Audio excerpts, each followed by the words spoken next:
The sun's rays penetrated through the dense water, creating a play of light on the surface of the Zosad Bay.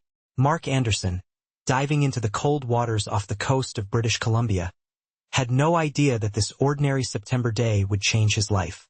Despite over a decade of diving experience, hundreds of dives, and thousands of shots of the underwater world, nothing could prepare him for what was about to happen. The visibility that day was exceptional, about 30 meters. The water, only 12 degrees Celsius, was impressively clear. Mark slowly swam among the seaweed, directing the lens of his camera towards the bright sea stars adorning the seabed. A small group of sea cucumbers caught his attention, and he decided to capture it in photographs. It was at that moment that he felt something unusual in the water movement. Something large was approaching. Mark cautiously turned around, expecting to see a curious seal or another marine creature, but what he discovered stunned him. A young humpback whale, no more than 4 meters long, was swimming just a few meters away from him. Its strange movements were different from the usual behavior of these mighty creatures. The whale calf was moving, constantly looking back at the diver, as if checking if he was being watched. Its eyes, unusually expressive for such a huge animal, seemed to express concern and plea. Mark, holding his breath, turned on the camera. The close interaction with the wild whale calf was incredible, but the animal showed no interest in being filmed. It approached him, barely touching him with its massive fin, then veered off to the side, describing a wide arc, only to return again. Mark realized that the calf was trying to communicate something. After a few maneuvers, the animal changed direction and swam ahead. The body of the huge whale was covered with something that from a distance looked like a strange gray mass. Mark swam closer and realized that it was sea squirts, barnacles. But this time they were not the usual small colonies of crustaceans, but a whole solid layer, reaching several centimeters in thickness. They covered almost the entire body of the whale, leaving only small areas around the eyes and blowhole free. Mark saw a kitten swim up to an adult whale, presumably its mother, and begin to helplessly try to nudge her, as if urging her to move. But the whale only flicked its tail slightly. Its sides rose and fell unevenly and laboriously with each breath. Mark decided to intervene.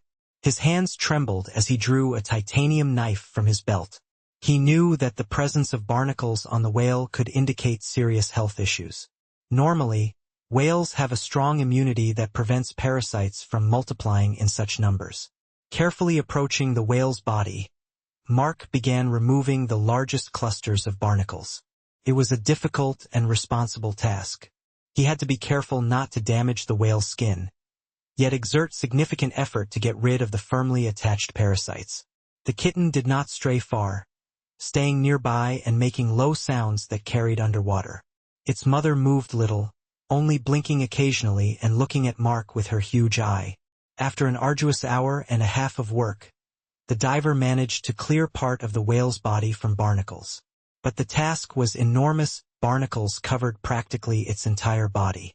It became evident that one person wouldn't be able to handle it alone. Moreover, the air tank was starting to run out.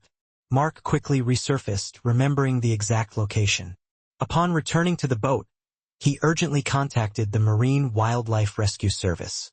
His voice was trembling as he described the situation. The rescuers promised to arrive within an hour. That hour seemed like an eternity. Mark periodically dove with a mask, making sure that the whales were still in place. The baby whale seemed to have calmed down, realizing that help was on the way. It just stood next to its mother, occasionally gently touching her fin. The marine mammal rescue vessel was maneuvering on the horizon about an hour away. On board were 6 rescuers, 2 veterinarians, 3 professional rescue operators, and a whale behavior expert. The team promptly got down to work. 2 divers with hydraulic scrapers carefully removed parasites from the marine mammals without causing harm. They took turns during the process to maintain a balance of air. After removing most of the barnacles, the doctors became concerned about an unexplained swelling in Kita. Underwater ultrasound revealed a dangerous foreign object in his stomach. The brave team decided to send Kita for rehabilitation, where it was discovered that he had swallowed part of a toxic fishing net, causing systemic poisoning. Without the courage and prompt action of the medical team, Kita would not have survived. Toxins had reached a critical level, making movement difficult. The muscular system was partially paralyzed by the poison. Only thanks to the quick thinking of the calf and timely assistance were both of them saved.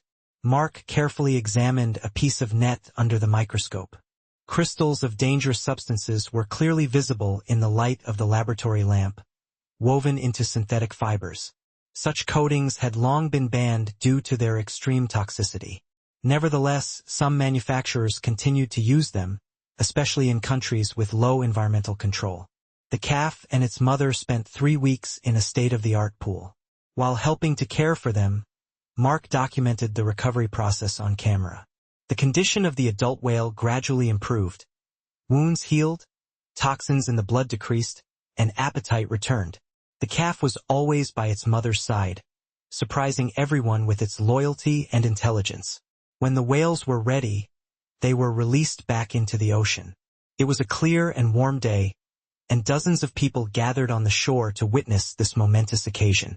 The whales lingered at the pool's exit for a moment before smoothly swimming out to the open sea. Leaping out of the water, they displayed breathtaking jumps, as if expressing gratitude for their rescue. Heading north, they made their way to their wintering grounds off the coast of Hawaii. Their story became known in scientific publications and environmental journals, with particular interest in the calf's behavior.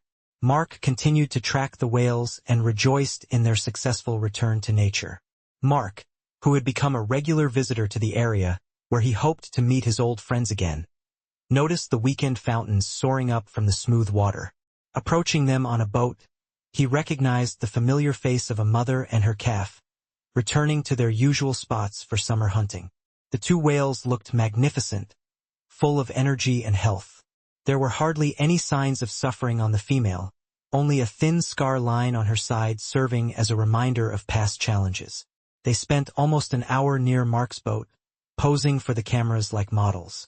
The young whale, who had grown over the past year, even decided to swim very close to the boat, lightly touching the hull with its fin. This episode not only became a symbol of saving the lives of marine creatures, but also a reminder of how closely intertwined the destinies of humans and marine fauna are. Thanks to the compassion of one person and the professionalism of the rescue team, 2 amazing beings were given the opportunity to start anew. For Mark, this event was a turning point. He left his old life behind and dedicated himself entirely to the protection of marine mammals, joining the team of rescuers who helped save the whales. Now he seizes every opportunity to help marine animals in distress and actively participates in rescue missions. The photos and videos he captured during the whale rescue have become part of an environmental education program. They help raise public awareness of ocean pollution issues and demonstrate the importance of caring for the environment. Every time humpback whales return to the waters of British Columbia, Mark eagerly awaits the chance to head out to sea. Although he understands that the likelihood of seeing his favorites again is slim, hope never fades in his heart.